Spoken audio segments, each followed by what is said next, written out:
ورحمة الله. بالنسبة للإخوة اللي كيسولوا على قرية إيش فين كاينة، قرية إيش هي قرية صغيرة فلاحية تقع على الحدود المغربية الجزائرية، يعني قريبة لفيكيك وفي نفس الوقت قريبة لبوعرفة، وهي قرية صغيرة. الموارد الأساسية ديالها هي الفلاحة، ولكن الشيء اللي التاريخي اللي يمكن يعني اللي معروف عليها هي أنها كانت مقر ديال التدريب ديال عناصر جبهة التحرير الوطني الجزائرية. وفي نفس الوقت حسب معلومات، يعني معلومات ديال بعض الناس من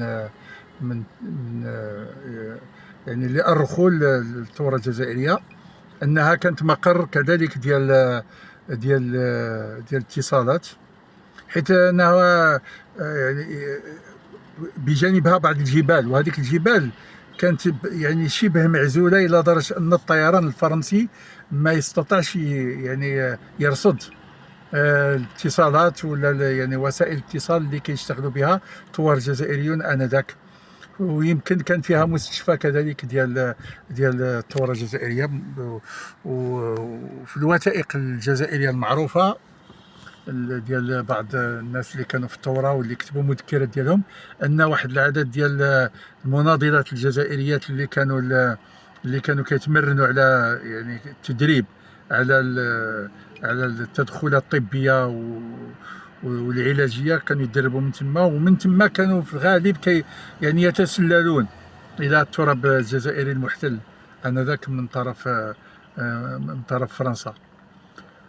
واغرب شيء اخر هو انه في حرب الرمال ديال 63 هي القريه، يعني اول قريه، ماشي اول قريه ولكن من بين القرى الاولى اللي تم الاعتداء عليها من طرف الجيش الجزائري.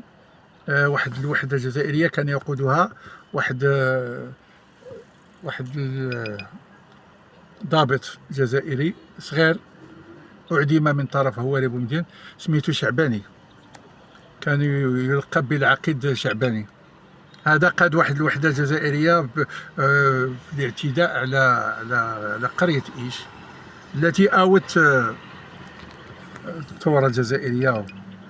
واعتقد ان في ايش قتل بعض رجال القوات المساعده اللي كانوا تما، كان عندهم سلاح عادي. الذاكره ديال هنا يعني هذه المعلومه خديتها هذه مده طويله، تذكرتها حتى اليوم الصباح في هذه المعلومه اللي كدور ديال ايش.